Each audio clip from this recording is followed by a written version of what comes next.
और इस लोकतंत्र का मंदिर है संसद भवन, जिसे देखकर हर भारतीय का सीना गर्व से चौड़ा हो जाता है।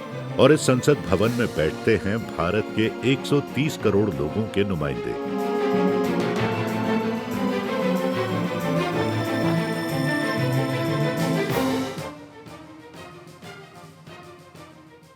इस संसद भवन से देश के साथ 130 करोड़ लोगों की दिशा और दशा तय होती है।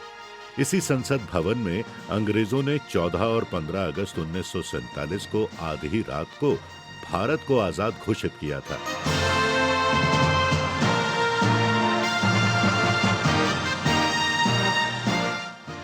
ये ईंट-गारे की सिर्फ एक इमारत नहीं, बल्कि ये इमारत भारत की आजादी से पहले और बाद में बदलते हिंदुस्तान की कहानी है। लेकिन कहते हैं कि समय के हिसाब से सबको जाना पड़ता है।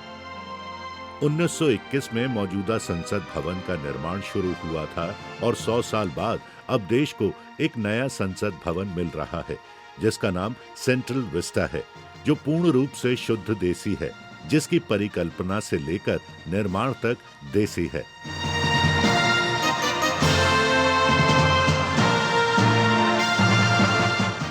लेकिन सवाल है कि आखिर नए संसद भवन की जरूरत क्यों पड़ी?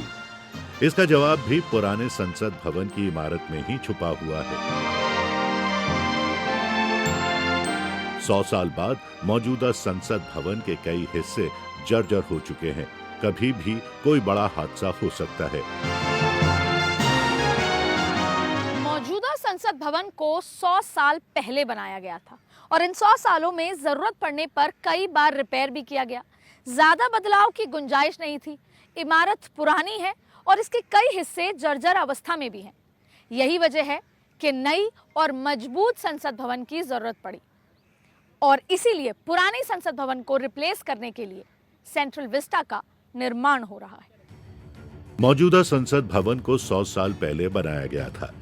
इन 100 सालों में इसे जरूरत के हिसाब से रिपेयर तो किया गया, लेकिन इसमें ज्यादा बदलाव नहीं किया जा सकता है। इमारत काफी पुरानी हो चुकी है और इसके कई हिस्से जर्जर हो चुके हैं। इसमें बदलाव करना भी मुमकिन नहीं है। यही कारण है कि नए और मजबूत संसद भवन की जरूरत पड़ी।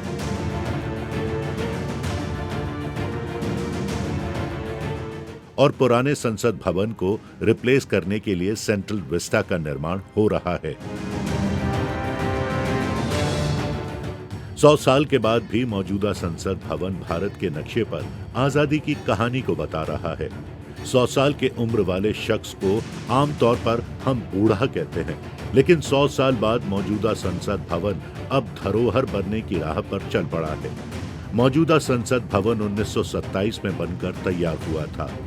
भारत जब आजाद हुआ था तब करीब 37 करोड़ 60 लाख आबादी थी और आज 1 अरब 39 करोड़ है। संसद भवन में सदस्यों की संख्या बढ़ती गई और बैठने के लिए जगह कम होती गई।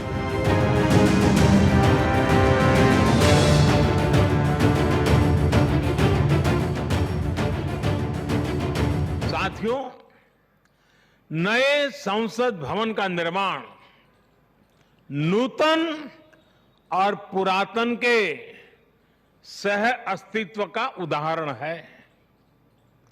ये समय और जरूरतों के अनुरूप खुद में परिवर्तन लाने का प्रयास है।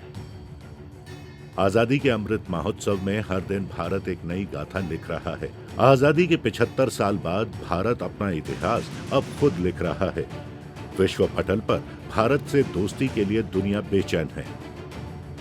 आज दिल्ली के सबसे सुरक्षित और वीवीआईपी इलाके में शुमार दिल्ली का लुटियन जोन पुराने संसद भवन और रायसीना हिल्स में मौजूद इमारतों के डिजाइन अंग्रेज एडविन ल्यूटन्स और सर हार्बर्ट बेकर ने किया था। इसलिए इस इलाके को लुटियन जोन कहा जाता है।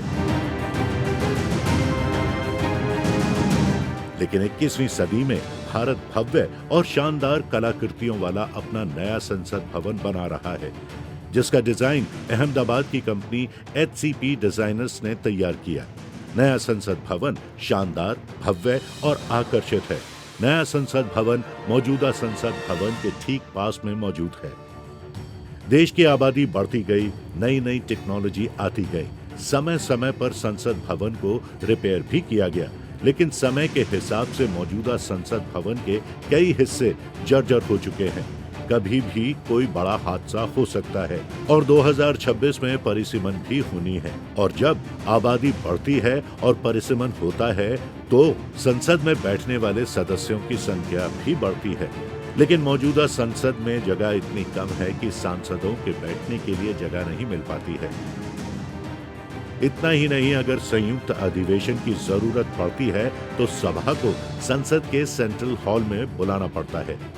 संसद के शक्तिशाली इतिहास के साथ ही यथार्थ को भी स्वीकारना उतना ही आवश्यक है। ये इमारत अब करीब करीब 100 साल की हो रही है। बीते दशकों में इसे तत्कालीन जरूरतों को देखते हुए निरंतर अपग्रेड किया गया। इस प्रक्रिया में कितनी ही बार दीवारों को तोड़ा गया है, कभी नया साउंड सिस्टम, कभी फायर सेफ्टी सिस्टम, कभी आईटी सिस्टम। लोकसभा में बैठने की जगह बढ़ाने के लिए तो दीवारों को भी हटाया गया। इतना कुछ होने के बाद संसद का ये भवन अब विश्राम मांग रहा है।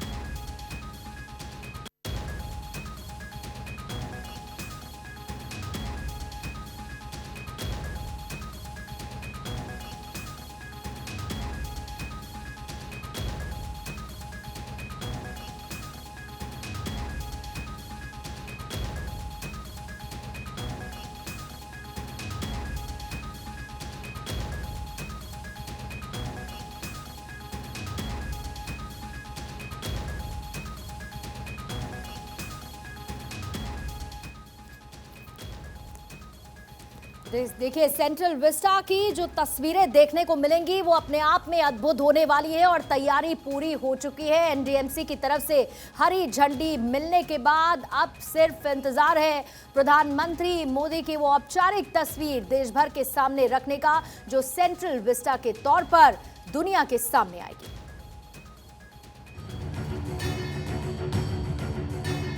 पुराने संसद भवन में सबसे ज्यादा समस्या लोकसभा में सदस्यों के बैठने की है, लेकिन नया संसद भवन मौजूदा संसद भवन से काफी बड़ा है और इसे 150 के हिसाब से बनाया गया है।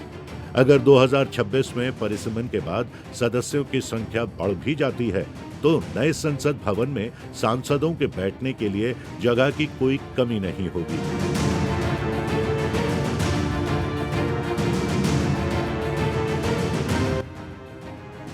मौजूदा संसद भवन वर्ताकार यानी गोल है, जबकि नया संसद भवन त्रिभुजाकार है। मौजूदा संसद भवन भी 3 हिस्सों में बटा हुआ है तो नया संसद भवन भी 3 हिस्सों में बटा हुआ है और नया संसद भवन पुराने संसद भवन से कई गुना बड़ा है। नया संसद भवन पुराने संसद भवन से हाईटेक है और कई आधुनिक सुविधाओं से लैस है। नई संसद भवन 64,500 वर्ग मीटर के विशाल एरिया में फैली हुई है, जो कि पुरानी संसद भवन से 17,000 वर्ग मीटर बड़ा है। लिहाजा नई संसद भवन में जगह ज्यादा है, सांसद आराम से बैठ सके। सेंट्रल विस्टा 6,04,500 वर्ग मीटर के विशाल एरिया में फैला हुआ है, जो पुराने संसद भवन से करीब 17,000 वर्ग मीटर बड़ा है। लिहाजा नए संसद भवन में जगह ज्यादा है और सांसद आराम से बैठेंगे। नए संसद भवन का शिलान्यास पीएम मोदी ने 10 दिसंबर 2020 को किया था और ये पीएम मोदी के कार्यकाल का ही नहीं बल्कि उनके जीवन का सबसे बड़ा महत्वाकांक्षी प्रोजेक्ट है। पीएम मोदी के साथ साथ पूरा देश नए संसद भवन के बनने का गवाह बन गया है। नए संसद भवन की मांग कोई नई नहीं है। नए संसद भवन की मांग बीते 15 सालों से की जा रही थी। पुराने संसद भवन का निर्माण का काम 1927 में पूरा हुआ था। तो नई संसद वाला ये सेंट्रल विस्टा एवेन्यू बनकर तैयार हो चुका है और इस प्रधानमंत्री नरेंद्र मोदी 8 सितंबर यानी कि कल इसका उद्घाटन करने वाले हैं, जिसकी तस्वीरें देखी जाएंगी और इसको लेकर तैयारी भव्य की गई है। और जब उद्घाटन हो जाएगा तो आम लोगों के लिए इसे खोल दिया जाएगा। हालांकि कल के इस कार्यक्रम को देखते हुए दिल्ली ट्रैफिक पुलिस की तरफ से एडवाइजरीज जारी की गई है, क्योंकि कल ये कार्यक्रम जिसका आयोजन होना है और प्रधानमंत्री मोदी की तरफ से इसका उद्घाटन भी किया जाएगा। देखिए, ये जो एवेन्यू है जिसकी ये विशालकाय तस्वीर, ड्रोन फुटेज इस वक्त आप देख रहे हैं, ये एवेन्यू विजय चौक से लेकर इंडिया गेट तक का है। इसकी तस्वीरें भी सामने आ चुकी हैं। ये अपने आप में कितना खास है, आम लोगों की हर एक जरूरत का इसको तैयार करते वक्त खास ध्यान रखा गया है। और ये एक बड़ी तस्वीर कल देखने को मिलेगी जब प्रधानमंत्री की तरफ से इसका इनॉग्रेशन कर दिया जाएगा। 3.90 लाख वर्ग मीटर का ये पूरा का पूरा ग्रीन एरिया रहेगा, यानी कि आपको हरियाली इस इलाके में देखने को मिलेगी। 19 एकड़ में नहर भी है यहाँ पर, यानी कि सेंट्रल विस्टा इतना भव्य है। जो इसकी तैयारी की गई है उसकी कुछ तस्वीरें अभी सामने आ चुकी हैं और आम लोगों के लिए भी कल के उद्घाटन के बाद इसे खोल दिया जाएगा। जो नया संसद भवन होगा वो त्रिभुजाकार का होगा और इसे डिजाइन अहमदाबाद की कंपनी की तरफ से किया गया है। वहीं दूसरी तरफ इसका जो एरिया है, जो इसका इलाका है, वो 64,000 से भी ज्यादा है। और जो पुराना संसद है, क्योंकि वो जरूरतों को पूरा नहीं कर पा रहा था, इसलिए 17,000 वर्ग मीटर बड़ा ये है। और 888 सीटें लोकसभा की इसमें होंगी, 384 सीटें राज्यसभा की इसमें होने वाली हैं। और ये तैयार अब हो चुका है और जिसे देश के समक्ष रख देंगे प्रधानमंत्री मोदी कल, जब वो इसका उद्घाटन करने वाले हैं। और उद्घाटन से ठीक पहले जो तस्वीरें आप देख रहे हैं, ये एक ड्रोन वीडियो है जो इसका जारी किया गया है, जो इसकी भव्यता को सबके सामने रख रहा है।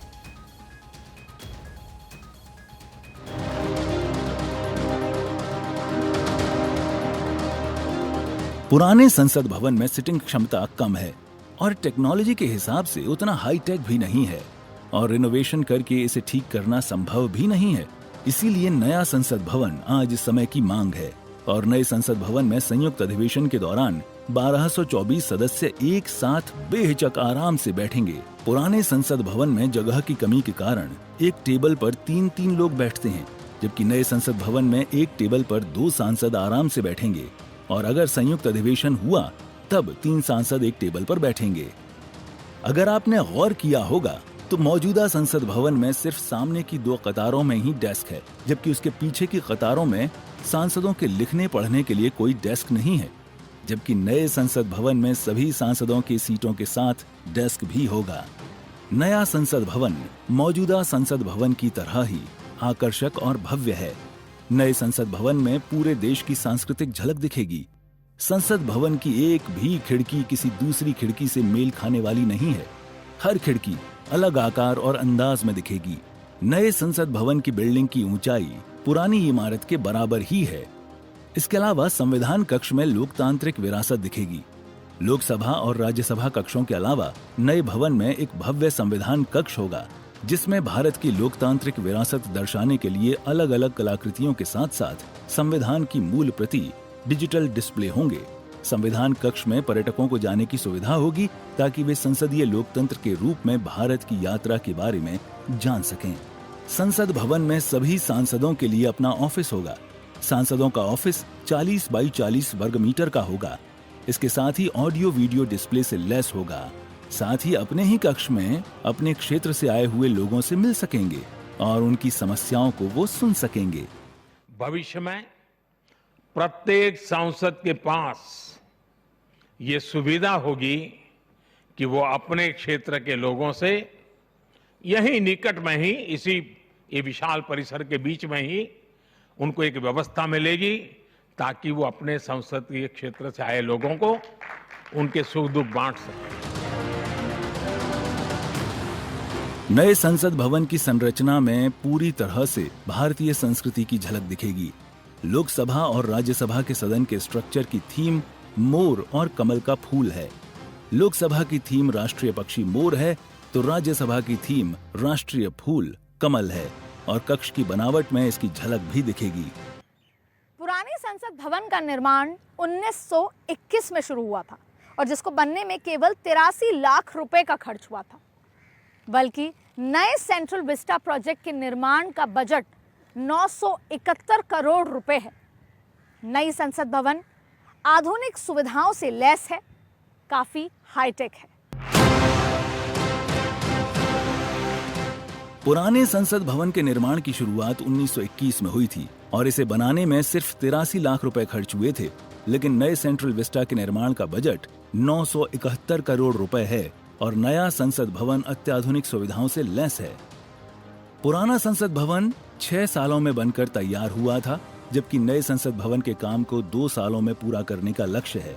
पुराना संसद भवन बनाने में 83 लाख रुपए का खर्च आया था, जबकि नए संसद भवन के निर्माण का बजट 971 करोड़ है। नए संसद भवन के साथ पूरे ल्यूटियन जोन का कायाकल्प होने वाला है। राष्ट्रपति भवन से लेकर इंडिया गेट तक काफी कुछ बदल चुका है और अभी कई चीजें बदलने वाली हैं और इसकी शुरुआत हो गई है। 21वीं सदी में अब ल्यूटियन जोन बदल गया है। सेंट्रल विस्टा प्रोजेक्ट के तहत राष्ट्रपति भवन से लेकर इंडिया गेट तक 3 किलोमीटर लंबे रास्ते का कायाकल्प हो चुका है, जिसका नाम है सेंट्रल विस्टा एवेन्यू। ये भव्य तस्वीरें उसी सेंट्रल विस्टा एवेन्यू की हैं। सेंट्रल विस्टा एवेन्यू का रंग और रूप बदल गया। सेंट्रल विस्टा एवेन्यू के फुटपाथ को रेड ग्रेनाइट से बनाया गया है। इसके चारों तरफ राज्यों के फूड स्टॉल और हरियाली होगी। सेंट्रल विस्टा एवेन्यू पर 74 ऐतिहासिक लाइट पोल्स और चेन लिंक्स को रिस्टोर किया गया है। साथ ही 900 से ज्यादा नए लाइट पोल्स भी लगाए गए हैं। सेंट्रल विस्टा एवेन्यू में 3.90 लाख वर्ग मीटर का ग्रीन एरिया है। लोगों के टहलने के लिए 15.5 किलोमीटर लंबा रास्ता तैयार किया गया है। इस पर रेड ग्रेनाइट लगाए गए हैं, जबकि पहले ये रास्ता बजरी रेत से बना था। कोई चोरी न हो या नई सुविधाओं को कोई नुकसान न पहुंचे, इसके लिए यहाँ पुलिस और सिक्योरिटी गार्ड तैनात रहेंगे। 24 घंटे करीब 80 सुरक्षा कर्मी यहाँ मौजूद रहेंगे। Bureau report, Bharat 24।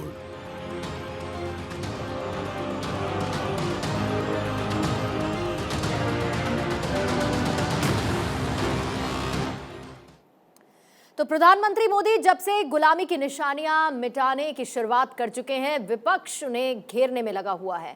पीएम के खिलाफ खूब बयानबाजी भी नजर आई है और उन पर निजी हमले तक किए गए, लेकिन पीएम न झुके न रुके। उसी का नतीजा आप सबके सामने है।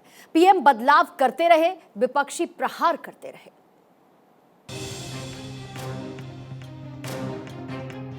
पीएम मोदी देश के लिए कुछ करने की सोचते हैं तो फिर उन्हें कोई नहीं रोक सकता। देश का विपक्ष कितना भी प्रयास कर ले, लेकिन पीएम जो ठान ले उसे करके ही रहते हैं। लोकतंत्र के मंदिर माने जाने वाले संसद भवन को बनाने का प्रण जब पीएम मोदी ने लिया तो विपक्ष ने पीएम की घेराबंदी करके झूठ का प्रचार शुरू कर दिया। प्रधानमंत्री के 2 हवाई जहाज हैं, वो 16,000 करोड़ के हैं और आप किसानों का बकाया नहीं दे पा रहे हैं और उस पे आप ध्यान ही नहीं दे रहे हैं। सबसे पहला झूठ ये बोला कि सेंट्रल विस्टा प्रोजेक्ट पर मोदी 20,000 करोड़ रुपए खर्च करके जबरदस्ती पैसे को पानी की तरह बहा रहे हैं। फिर केंद्र ने सफाई दी और बताया कि नए संसद भवन की लागत 862 करोड़ रुपए है और सेंट्रल विस्टा एवेन्यू की लागत 477 करोड़ रुपए है। कुल मिलाकर ये लागत 1,300 करोड़ रुपए की है और विपक्ष झूठ फैला रहा है। फिर आरोप लगाया गया कि इससे पर्यावरण को नजरअंदाज करके पेड़ों को काटा जा रहा है। फिर सरकार ने सामने आकर सफाई दी कि सेंट्रल विस्टा में किसी भी प्रोजेक्ट में पेड़ नहीं काटे जाएंगे। उसके बाद जब कोरोना से लॉकडाउन चल रहा था तो विपक्ष ने पीएम को फिर से घेरना शुरू कर दिया और पीएम मोदी पर जमकर हमले बोले। पीएम पर आरोप लगाए गए कि पीएम अपना घर बनाने में देश को बर्बाद कर रहे हैं। कोरोना से देश की आर्थिक हालत खराब है, लोगों के पास खाने के लिए नहीं है और पीएम मोदी पैसे बर्बाद कर रहे हैं। राहुल गांधी से लेकर प्रियंका वाड्रा ने ट्वीट करके प्रधानमंत्री पर खूब हमले बोले। कई महीनों से एक फॉल्स नैरेटिव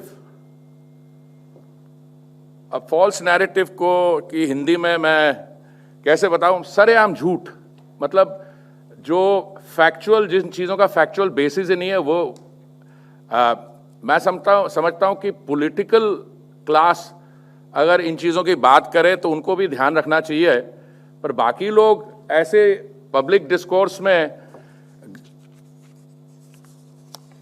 झूठे इल्ज़ाम, अब मैं आपको बताऊं, अब ये कहा जा रहा था कि ये जो है प्रोजेक्ट जो है ये एक वैनिटी प्रोजेक्ट है, और वैनिटी प्रोजेक्ट का मतलब यह है कि इसकी जरूरत नहीं है।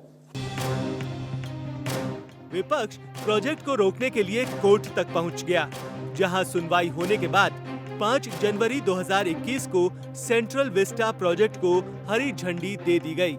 विपक्षी पीएम के पीछे पड़े थे, लेकिन पीएम भी अपने ड्रीम प्रोजेक्ट को पूरा करने के लिए अड़े हुए थे। पीएम ने प्रोजेक्ट पर विपक्ष को मुंहतोड़ जवाब दे दिया और काम में भी कोई देरी नहीं आने दी। जो लोग सेंट्रल विस्टा के प्रोजेक्ट के पीछे डंडा लेकर के पड़े थे, वे बड़ी चतुराई से, बड़ी चालाकी से सेंट्रल विस्टा प्रोजेक्ट का ये भी एक हिस्सा है। 7,000 से अधिक सेना के अफसर जहां काम करते हैं, वो व्यवस्था विकसित हो रही है, इस पर बिल्कुल चुप रहते थे, क्योंकि उनको मालूम था कि जो भ्रम फैलाने का इरादा, झूठ फैलाने का इरादा है, जैसे ही इस बात की सामने आएगा तो फिर उनकी सारी गपबाजी चल नहीं पाएगी। लेकिन आज देश देख रहा है कि सेंट्रल विस्टा के पीछे हम कर क्या रहे हैं। अब देखिए, अब केजी मार्ग और अफ्रीका एवेन्यू में बने ये आधुनिक ऑफिस राष्ट्र की सुरक्षा से जुड़े हर काम को प्रभावी रूप से चलाने में बहुत मदद करेंगे। 1931 से पहले की बनी है मौजूदा संसद भवन की बिल्डिंग और तकरीबन इसे 100 साल पूरे होने वाले हैं। ऊपर से अंग्रेजों द्वारा बनाई गई है, इसलिए प्रधानमंत्री पूरे लुटियन जोन को ही नए सिरे से बनवा रहे हैं। यह नए भारत की नई तस्वीर। जिस जगह को पहले लूटिन जोन कहा जाता था, उसे कहा जाता था कि इस जगह को सिर्फ लूटिन जोन वाले ही चलाते हैं, लूटिन्स ही चलाते हैं। अब वो तस्वीर बदल चुकी है। ये है नए भारत की नई तस्वीर, जहां आम लोगों का हक भी उतना ही है जितना देश के सर्वोच्च पद पे बैठा हुआ एक व्यक्ति। इससे पहले इंडिया गेट पर जल रही अमर जवान ज्योति को भी वहां से हटाकर नेशनल वॉर मेमोरियल में शिफ्ट कर दिया गया था, जिस पर विपक्ष ने आपत्ति जताई थी। विपक्ष ने सरकार पर हमला करते हुए कहा था कि मोदी सरकार इतिहास को बदलने की कोशिश कर रही है। देखिए, सरकार की मंशा मुझे समझ में नहीं आती। जब किसान त्रस्त है, गन्ना का इतना बकाया है, उसका दुगना आप खर्च कर रहे हो उसी पार्लियामेंट के सुंदरीकरण को, जो 70 साल से बिल्कुल सही है। अब इनको, इन चीजों को मुद्दा बनाना, अब ये क्यों अमर जवान ज्योति को इतने सालों बाद बुझाकर कहीं और ले जाना चाह रहे हैं, क्या करना चाह रहे हैं, हमें तो बिल्कुल, मेरे तो समझ से बाहर है। और हमारी जो एक परंपरा है, जो इतने सालों के लिए रही है कि वो ज्योति कभी नहीं बुझेगी, उसका तो सम्मान करना चाहिए। लेकिन सरकार ने सफाई देते हुए कहा था कि अमर जवान ज्योति को बुझाया नहीं जा रहा है, उसे राष्ट्रीय समर स्मारक की ज्योति में मिलाया जा रहा है। इंडिया गेट पर नेताजी की मूर्ति लगाना हो या प्रधानमंत्री मोदी के कार्यकाल का नाम बदलना, विपक्ष हमेशा पीएम मोदी को घेरता रहा, लेकिन पीएम ने इसकी कोई चिंता नहीं की। अब सेंट्रल विस्टा प्रोजेक्ट की पहली सौगात जनता को देकर पीएम विपक्ष को सीधा संदेश देंगे कि तुम्हारे लिए था वो राजपथ, मेरे लिए है कर्तव्य पथ। नए भारत को बनाने का पीएम का संकल्प है। स्वदेशी और स्वावलंबी भारत जिसकी अपनी पहचान हो, जिसे अंग्रेजों की निशानियों से नहीं, भारत के गौरव से याद किया जाए, उस पर विपक्ष की एक नहीं चलने वाली, क्योंकि पीएम के निर्णय का विरोध सिर्फ विपक्ष कर रहा है, देश की जनता नहीं। जनता जब साथ, तो पीएम तो बदलाव करेंगे ही।